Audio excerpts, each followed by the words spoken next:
Welcome to Eureka Math. I'm Mr. Schenkel. This is Algebra, Module 1, Lesson 18. Here we go. We have to check to see if it's okay for x to equal 5 in this expression. And the only thing that would make it not okay is if our denominator is a 0. So as long as when I put an x in, I don't get a 0 in the denominator, we're good. So, and it is permissible to have an x equals 5. So let's find out if it's okay. So I'm just going to substitute. Every time I see an x, I'm going to put in a 5. Not with that pen, but with this one. X, that's 5, squared, minus 25, over x is a 5, squared, minus 9, times x, which is a 5, plus 4. All right, and then let's simplify. I've got 25. 5 squared is 25 minus 25. That's 0 over 25 minus 9 is 16, and 16 times 9. 16 times 9. So that's going to be, what, 144? 90 and 54, 144. 0 over 144. Is that okay? Yeah, that's permissible. That's fine. Because the answer is 0. So that's okay. If the denominator is a 0, that's a problem. Let's see what happens if x is 3.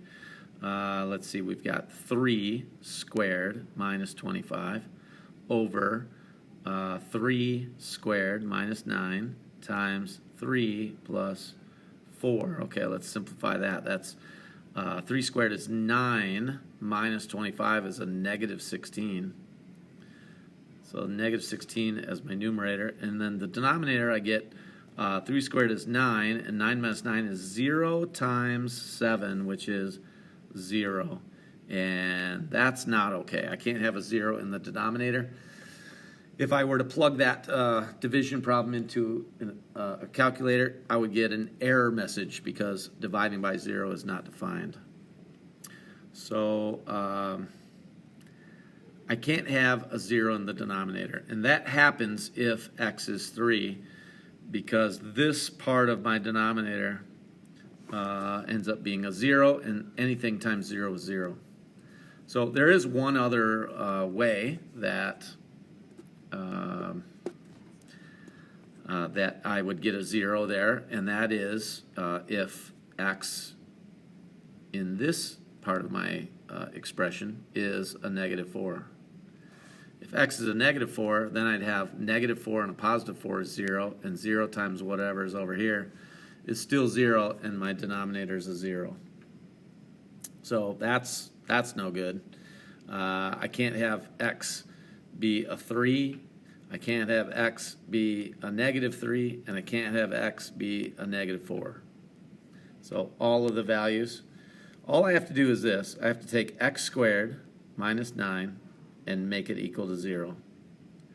Solve that, and then take x plus 4 and make that equal to 0, and solve that. And those are the values of x that cannot happen. They're not permissible. So to solve this, I would add 9 to both sides. I'd get x squared equals 9. And then the square root of x squared is x.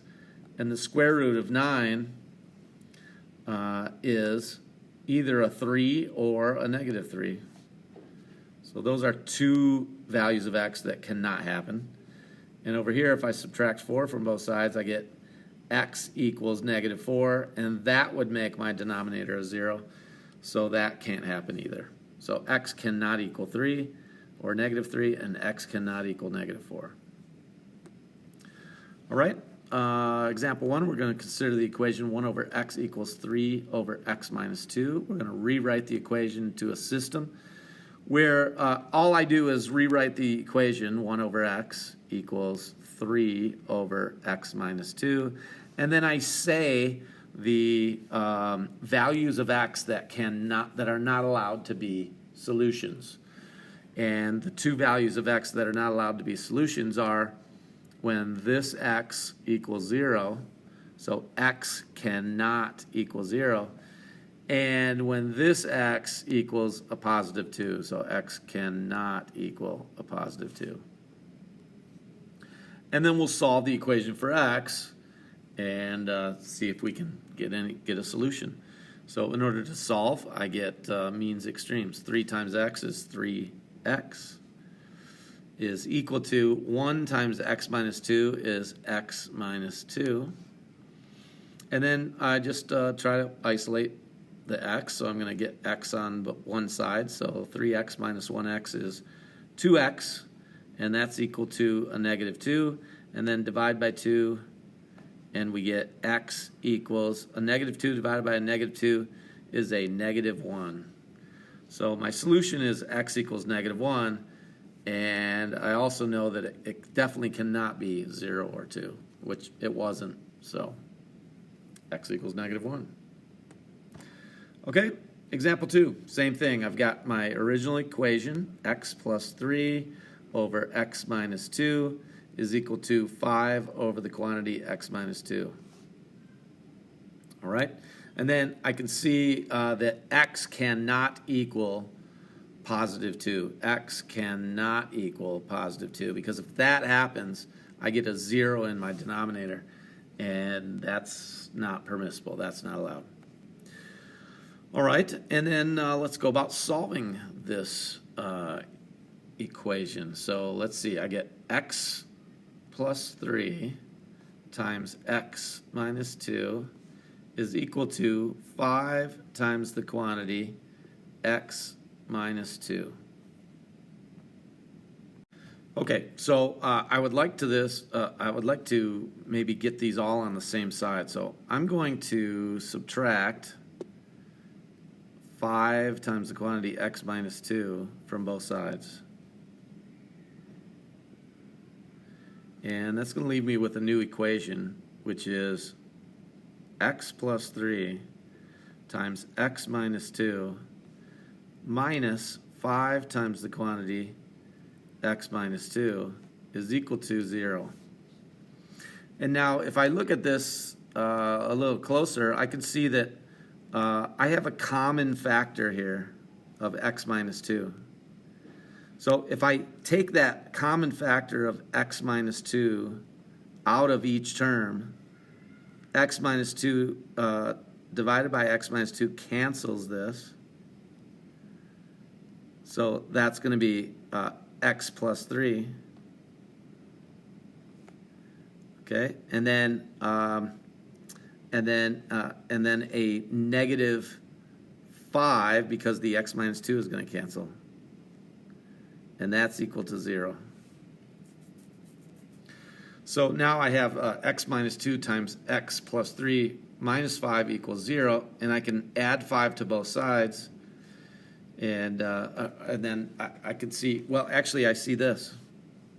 X minus 2, if this part of my equation turns out to be a 0, then the whole thing's 0.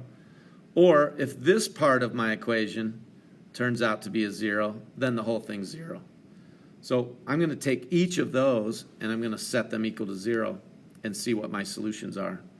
So up here I'm going to say x minus 2 equals 0. Add 2, add 2. I get x equals 2.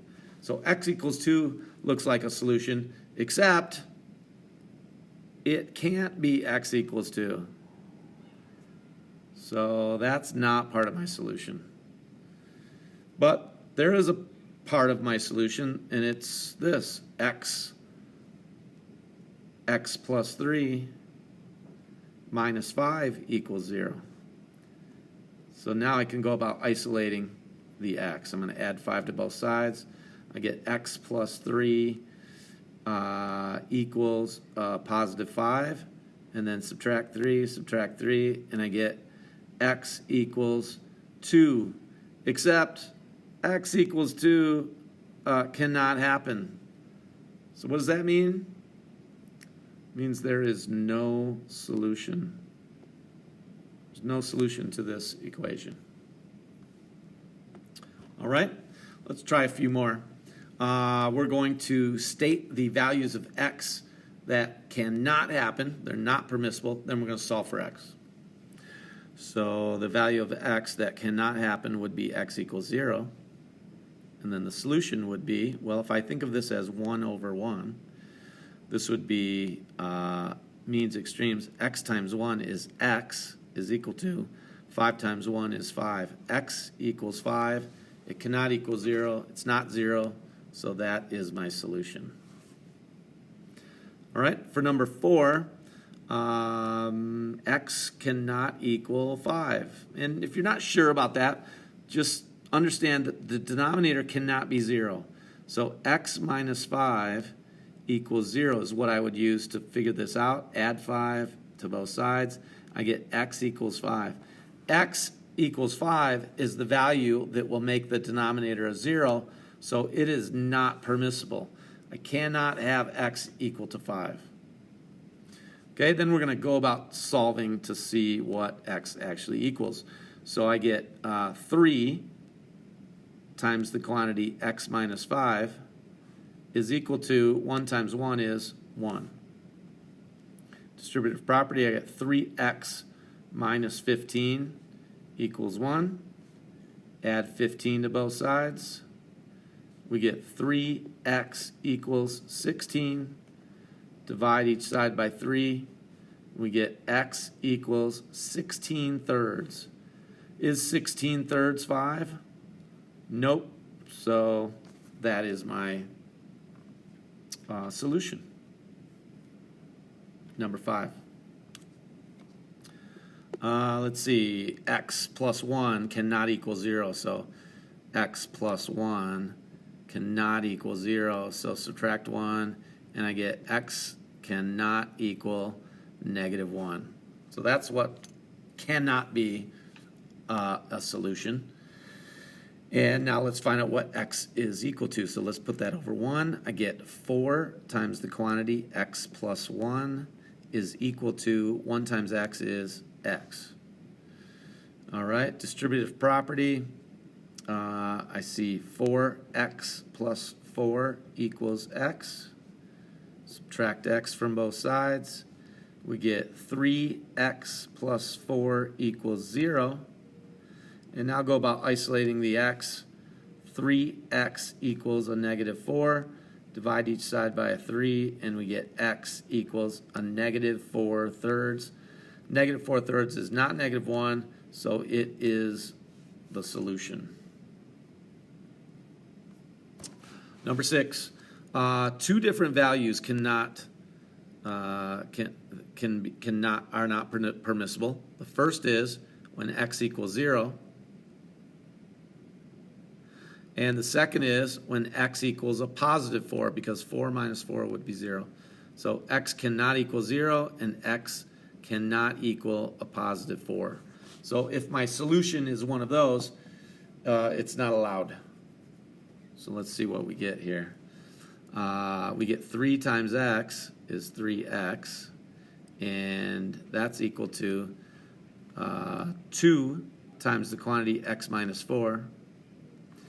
And let's see, we've got 3x is equal to distributive property 2x minus 8. Get all the x's on one side. We get x equals negative 8. So that's my solution.